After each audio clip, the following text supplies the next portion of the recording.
Hello class. Last class जो हमारी थी वो बॉटनी की थी। ठीक है, बॉटनी में हमने आपको चैप्टर स्टार्ट कराया था sexual reproduction in flowering plant.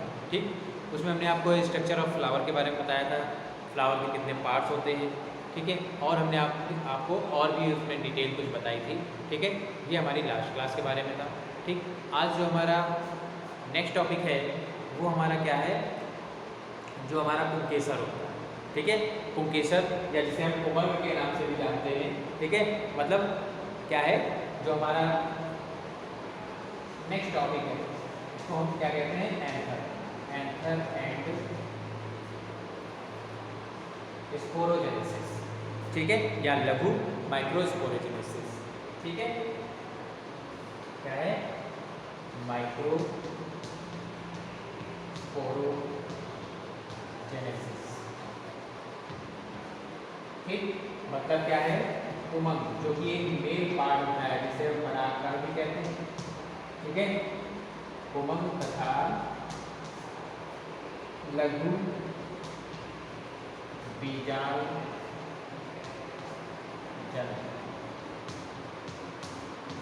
ठीक है, इसके बारे में हम फिर डिस्कस करेंगे। ठीक है, अब हम उमंग के बारे में बता दूं। उमंग के बारे में पहले हम स्टार्ट करते हैं। उमंग क्या होता है, हमने अभी आपको लास्ट क्लास में आपको बताया था। उमंग जो कि एक मेल पार्ट होता है जो कि क्या करता है, रिप्रोडक्शन की क्रिया को संपन्न करता है या परागण की क्रिया को संपन्न करने का काम करता है। ठीक है, जिसे हम क्या कहते हैं, एंथर भी कहते हैं। या क्योंकि यही उमंग जो होते हैं बाल क्या है, इसी में क्या होते हैं, पॉलन ग्रेन्स प्रेजेंट होते हैं, और यही पॉलन ग्रेन्स क्या होते हैं, स्टिग्मा में जाकर पॉलिनेशन की क्रिया को कंप्लीट करते हैं, संपन्न करते हैं। ठीक है, तो क्या है, जितने भी एंजियोस्पर्म प्लांट होते हैं, मतलब आवरण बीजी पौधे जितने भी होते हैं, वो पुष्प के जो नर भाग होता है, ठीक है, वो पुंकेसर कहलाता है। और पुंकेसर, ठीक है, पुंकेसर का निर्माण जो होता है वो बहुत सारे पुंकेसरों से होता है जिसे हम स्टेमन के नाम से भी जानते हैं। ठीक, और प्रत्येक जो पुंकेसर होता है, ठीक है, वो क्या होता है, परागकोश जिसे एंथर हम कहते हैं। ठीक है, वो उसमें क्या होता है, सुरक्षित होता है, ढका हुआ होता है। ठीक है, और जो पूतंतु होता है, जैसे कि हमने फिलामेंट आपको स्ट्रक्चर बताई थी, उसको हम क्या कहते हैं, पूतंतु कहते हैं। उसी से वो सदा हुआ होता है और उसी में क्या होते हैं, पॉलन ग्रेन्स प्रेजेंट होते हैं। ठीक है, और क्या है, जब एंथर में क्या होता है, जो एंथर होता है वो दो पार्ट्स में डिवाइड होता है। ठीक है, जो एंथर होता है वो दो पार्ट्स में डिवाइड होता है।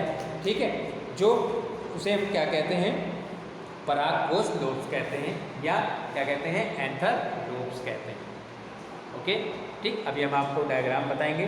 ठीक, इसमें क्या होता है, जो परागकोश होते हैं वो आपस में पूतंतु के साथ क्या करते हैं, कनेक्टिव टिश्यू के द्वारा क्या करते हैं, जुड़े हुए होते हैं। और ये क्या करते हैं, एक दूसरे से इस तरीके से जुड़े होते हैं कि जो परागकण जिसमें भी है वो उसी में सुव्यवस्थित रहे। इससे क्या होता है कि जो परागकण हैं वो बेकार या व्यर्थ नहीं होते हैं। ठीक है, बहुत सारे ऐसे प्लांट्स प्रेजेंट होते हैं। जो नॉर्मली होता है, देखा गया है, पुंकेसरों में क्या होता है, दो परागकोश प्रेजेंट होते हैं जिसे हम क्या कहते हैं, बाइटिशियस प्लांट या परागकोश के नाम से भी जानते हैं। ठीक, जैसे अगर हम एग्जाम्पल की बात करें तो सरसों और मटर जो हमारा होता है उसमें इस तरीके का या द्विकोष्ठी पाया जाता है। ठीक है, अब इसमें क्या होता है, जब पुंकेसर में क्या होता है, एक परागकोश या दो परागधानी पुंकेसर प्रेजेंट होते हैं। ठीक, तो इसमें क्या होती है, इस तरीके से ये स्ट्रक्चर क्या होती है, प्रेजेंट होती है, और ये क्या कहलाते हैं, एक कोष्ठी कहलाते हैं। अगर एक कोष्ठ की बात करें तो उसका जो एग्जाम्पल है ये डिस्कस है, जिसे हम क्या कहते हैं, गुड़हल के नाम से भी जानते हैं। ठीक, अगर हम स्ट्रक्चर की बात करें तो एक परागकोश की स्ट्रक्चर अगर हम बात करें तो किस तरीके की स्ट्रक्चर इसमें प्रेजेंट होती है।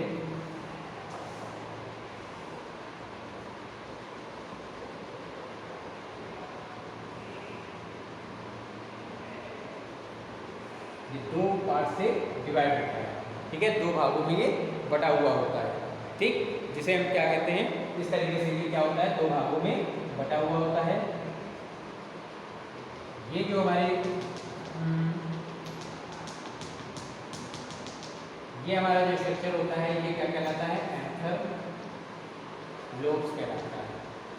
ठीक है, इसी को हम क्या कहते हैं, एंथर लोब्स कहते हैं। ठीक, और क्या होता है, ये क्या होता है, एक टिश्यू के साथ क्या होता है, कंजॉइंट होता है, जुड़ा हुआ होता है, जिसे हम क्या कहते हैं, कनेक्टिव टिश्यू कहते हैं। ठीक है, इसी के साथ ये क्या होता है, जुड़ा हुआ पाया जाता है। ये हमारा क्या है, कनेक्टिव टिश्यू कहलाता है। ठीक, और ये हमारा जो स्ट्रक्चर है इसको हम जानते हैं कि फिलामेंट कहते हैं। ठीक, इसी के अंदर जो होते हैं वो पॉलन ग्रेन्स क्या होते हैं, प्रेजेंट होते हैं, पॉलन ग्रेन्स पाए जाते हैं। और जब ये फटते हैं तो पराग कण क्या होते हैं, यहाँ से निकलते हैं और किसी भी फ्लावर के स्टिग्मा में पहुंचकर वहाँ पर क्या है, पॉलिनेशन की क्रिया को संपन्न करने का काम करते हैं। ठीक है, अगर हम इसको तोड़ने की बात करें, ठीक, इसको अगर हम ब्रेक करें तो ब्रेक करने पर इस तरीके की संरचना, मान लीजिए इस तरीके की स्ट्रक्चर है ये। ठीक है, ये इस तरीके की स्ट्रक्चर है, यहाँ पास हमने इसको ब्रेकआउट किया। ठीक है, अगर हम ब्रेक करते हैं, इसको ब्रेक करते हैं तो कुछ इस तरीके की स्ट्रक्चर इसमें प्रेजेंट होती है, दिखाई देती है इसी कोश में। ठीक है, जिसे हम पॉलन कोश कहते हैं या पॉलन सैक के नाम से जानते हैं। इसी में क्या होते हैं, जो पराग कण होते हैं वो यहाँ पर इस तरीके से पाए जाते हैं। ठीक है, इसी में पराग कोश इस तरीके से प्रेजेंट होते हैं। जब ये फटते हैं तो फटने के बाद ये पॉलन ग्रेन्स क्या होते हैं, बाहर निकलते हैं। ठीक है, ये स्ट्रक्चर अगर हम बात करें तो ये क्या कहलाता है, हमारा पॉलन सैक कहलाता है। और इसको हम क्या कहते हैं, पॉलन ग्रेन के नाम से जानते हैं। ठीक है, ये हमारा क्या हो गया, वही फिलामेंट हो गया। ठीक, ये हमने क्या बताया, एक उमंग की संरचना या एंथर की संरचना बताई, जिसमें क्या होता है, कनेक्टिव टिश्यू प्रेजेंट होते हैं, एंथर पाया जाता है, फिलामेंट्स प्रेजेंट होते हैं। और जब इसको हम ब्रेक करते हैं, तोड़ते हैं या ये फटते हैं तो इसमें जो पराग कण पाए जाते हैं वो किसमें पाए जाते हैं, पॉलन सैक या पराग कोश स्ट्रक्चर होती है, जिसके अंदर पराग कण जो होते हैं वो पाए जाते हैं। ठीक है, अगर हम नेक्स्ट और बात करें, ठीक, तो स्ट्रक्चर कुछ इस तरीके की प्रेजेंट होती है। इसको अगर हम रफ करें,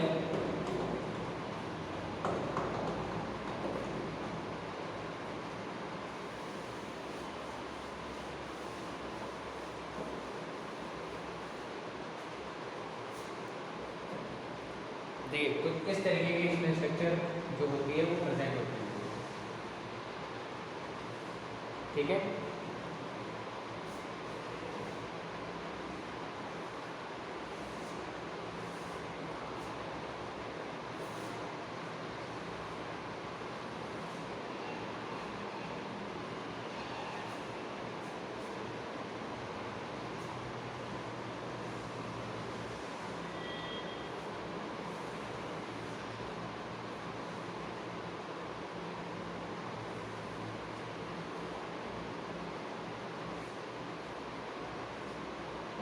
ठीक है, कुछ इस तरीके की स्ट्रक्चर इसमें प्रेजेंट होती है, जिसमें क्या होते हैं, बहुत सारे पॉलन ग्रेन्स इसमें प्रेजेंट होते हैं। इसमें इस तरीके की स्ट्रक्चर हम पहले बना दें।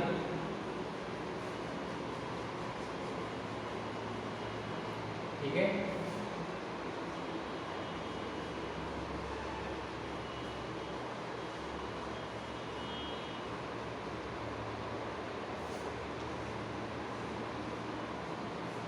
यहाँ पर क्या होते हैं, बहुत सारे क्या होते हैं, पॉलन ग्रेन्स। अगर हम एक एंथर की हम बात कर रहे हैं तो एक एंथर में बहुत सारे पॉलन ग्रेन्स जो होते हैं वो प्रेजेंट होते हैं। और जब ये क्या होते हैं, ब्रेकआउट होते हैं या फटते हैं तो यही पॉलन ग्रेन्स क्या होते हैं, जो फीमेल पार्ट होता है फ्लावर का वो फीमेल पार्ट पे पहुँचता है। ठीक है, फीमेल पार्ट में क्या होता है, पहुँचता है और वहाँ पास क्या होता है, फर्टिलाइज होता है और पॉलिनेशन की क्रिया को क्या करता है, संपन्न करने का काम करता है। ठीक, तो इस तरीके से क्या होते हैं, बहुत सारे पॉलन ग्रेन्स पाए जाते हैं। जो कि देखिए, जब पॉलिनेशन के बारे में हमने बताया था तो बहुत सारे जो पॉलन ग्रेन्स होते हैं, परागकण होते हैं, क्या होते हैं, बेकार हो जाते हैं किसी कारण से।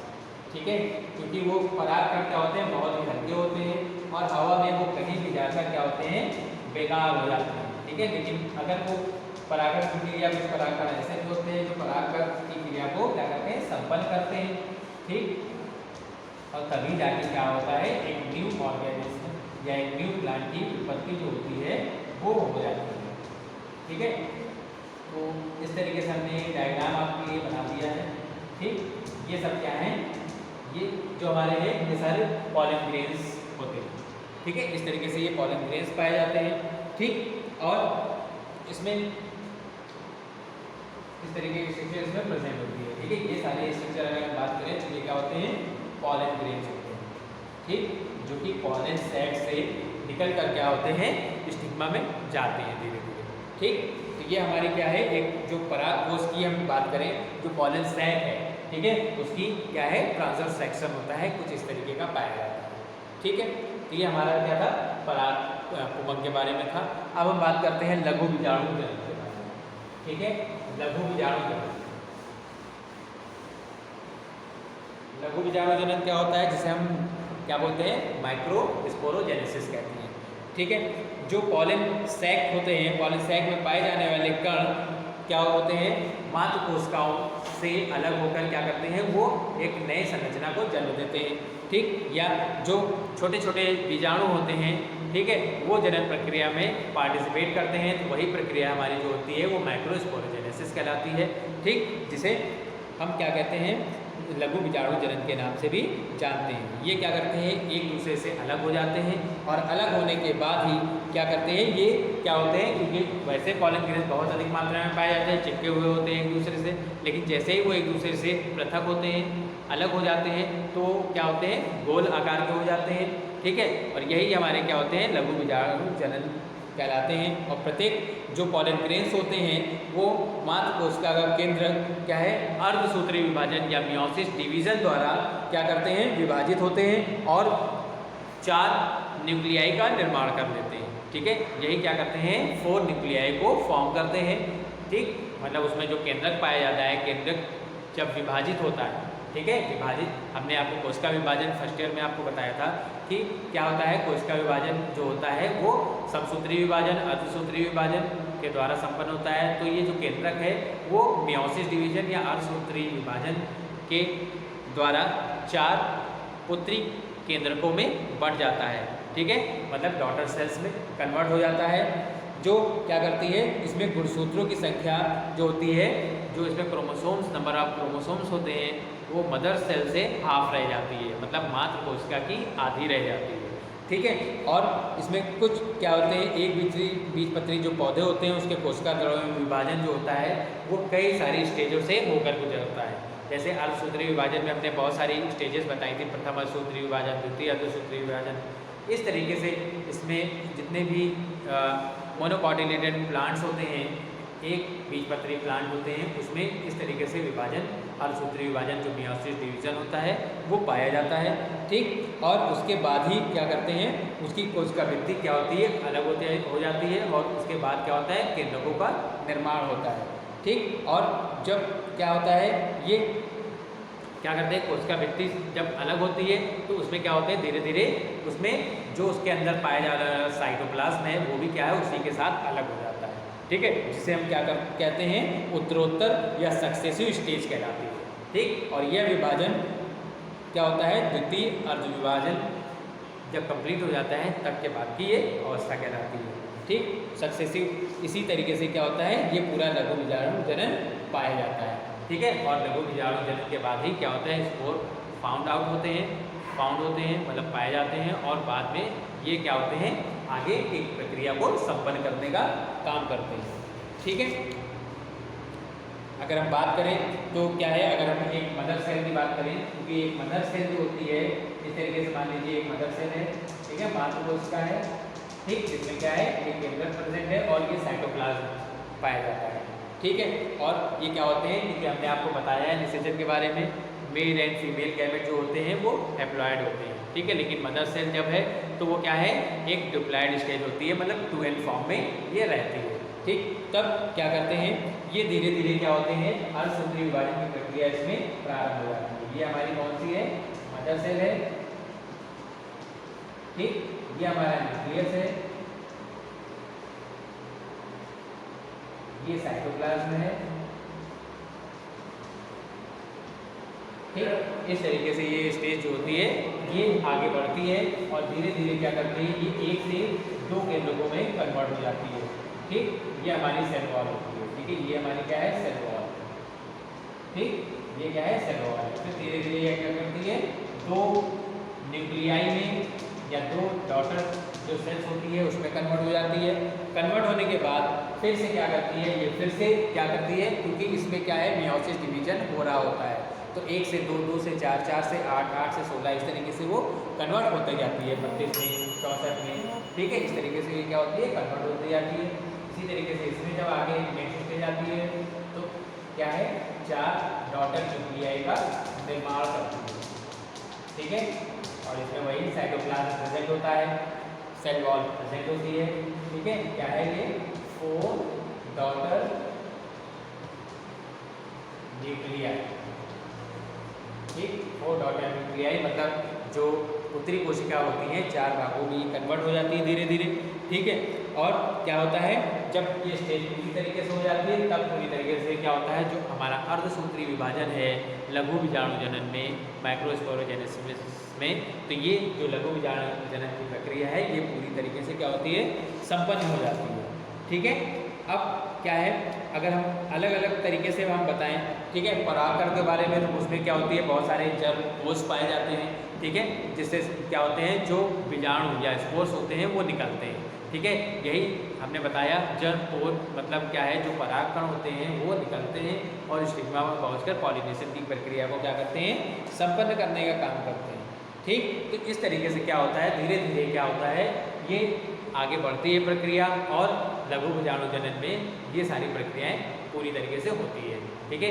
जिसमें क्या होता है एक जो सेल है वो धीरे धीरे क्या करती है स्टेजेस पार करते हुए 1 से 4 डॉटर न्यूक्लियाई को फॉर्म करती है और अंत में बाद में और ऐसी स्थिति आती है कि वो एक नए ऑर्गेनिज्म या एक नए प्लांट को जन्म देती है, ठीक है। तो आज की क्लास में ये इतना ही है, ठीक है, एंथर और माइक्रोस्पोरोजेनेसिस के बारे में, ठीक है।